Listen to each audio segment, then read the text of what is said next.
Bienvenidos de nuevo a Pura Vida Católicos. El día de hoy vamos a continuar con Apocalipsis capítulo 2 versículo del 1 al 7. Antes de continuar vamos a hacer una pequeña oración. Señor Jesús, te damos gracias por tu palabra, que nos hace ver mejor la voluntad del Padre.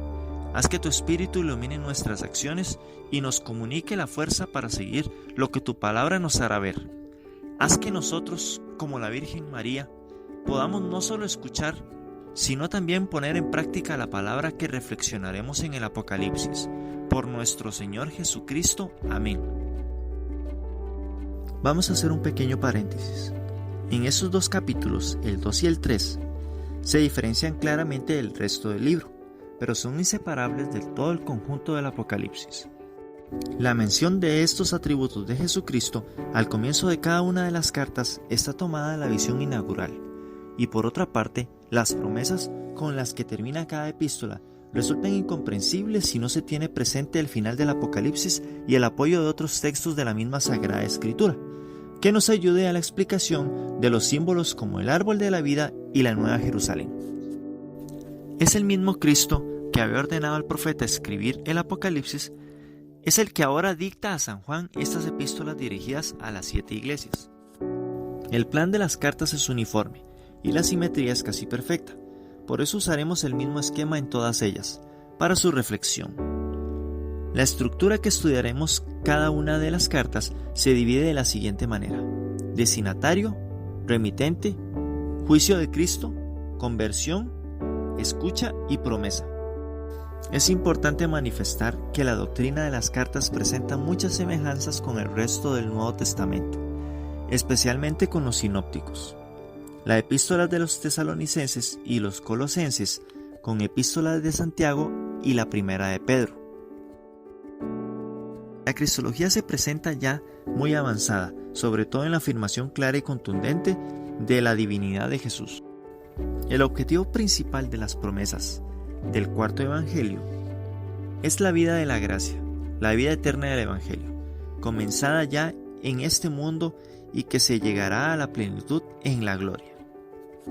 Los motivos que llevaron a San Juan a escribir estas cartas debieron ser los peligros y errores que comenzaban a introducirse en las comunidades cristianas.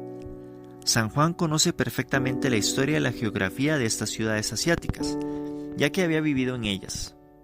Las cartas están dirigidas al ángel de cada iglesia, que debe representar al jefe o al obispo de cada una de ellas. Esto supone que ya existía en todas partes un episcopado.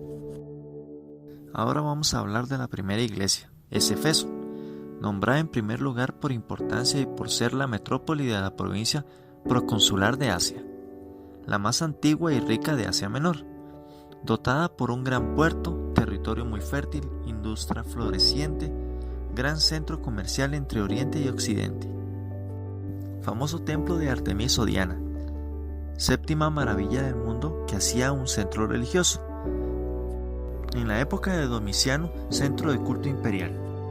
Residencia del procónsul romano. En ella residía una numerosa colonia judía. La iglesia fue fundada por San Pedro en el tercer viaje apostólico, años 53-54. Predicó 3 años. Abandonó por sublevación de orfebres, amenazada industria de fabricación de estatuitas de Diana. Después, ruina de Jerusalén. En años 70, San Juan se establece en esta ciudad. Aquí se encuentra en la casa en la que vivía con la Virgen María y el sepulcro de él. Éfeso se convirtió en el primer centro del cristianismo oriental, actualmente un campo de ruinas. El remitente es Jesucristo, el que tiene en su mano derecha las 7 estrellas y camina en medio de los 7 candelabros de oro. Jesucristo ordena escribir al ángel de la iglesia de Éfeso, que es el obispo, el que se pasea en medio de los 7 candelabros de oro, para significar dominio sobre todas las iglesias. Tiene en su mano las 7 estrellas, dominio sobre todos los jefes de las iglesias, y es Señor absoluto de ellas. Además vigila constantemente sobre esas comunidades cristianas. Juicio. Conozco tus obras, tus trabajos y tu constancia. Sé que no puedes tolerar a los perversos. Has puesto a prueba a quienes usurpan el título de apóstoles y comprobaste que son mentirosos. Sé que tienes constancia y que has sufrido mucho por mi nombre. Pero debo reprocharte que hayas dejado enfriar el amor que tenías al comienzo. Jesús conoce la vida de la iglesia de Efeso, la elogia, de los trabajos sufridos y persecuciones perseguidas por el nombre de Jesús con paciencia, sin tolerar malvados y falsos apóstoles. San Pablo se refiere a esto en la segunda carta de Corintios. Los falsos maestros que sembraban doctrinas corruptas entre cristianos produciendo confusión y mucho daño a las almas. Jesucristo les recrimina haber abandonado, aflojado y descuidado a causa de su negligencia en las prácticas de la caridad. Se han resfriado en el fervor de su caridad primera, que era muy fervorosa, y a las obras. Manifestación concreta del amor al prójimo, especialmente en los más pobres. Obras de misericordia. Le conducen a tibieza espiritual. Jesús les dice en la conversión: fíjate bien desde dónde has caído, conviértete y observa tu conducta anterior. Si no te arrepientes, vendré hacia ti y sacaré tu candelabro de tu lugar preeminente. Sin embargo, tienes esto a tu favor, que detestas la conducta de los nicolaitas, lo mismo que yo. Aquí Jesús exhorta al arrepentimiento, si no vendrá y removerá el candelabro, alusión al desplazamiento de la ciudad y su definitiva destrucción y su decadencia religiosa. La congregación de Efeso era uno de los 7 candelabros de la ménora celestial de Dios, entre los cuales Jesús, el sumo sacerdote celestial, caminaba. Por lo tanto, ya que la asamblea de Efeso no representaba la vida celestial de Dios en el mundo, Cristo la amenazaba con volver y retirar a la congregación de su lugar. Esto sería una advertencia. Ahora vamos a hablar de los nicolaitas. Ellos eran una secta herética de la Iglesia Apostólica.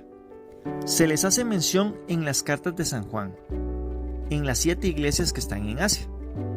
Cristo alabó a la iglesia de Efeso por odiar las obras de ellos y censuró a las de Pergamino por aceptar algunas de sus enseñanzas. Existen criterios diversos de quienes eran. Sin embargo, tenían enseñanzas morales erróneas.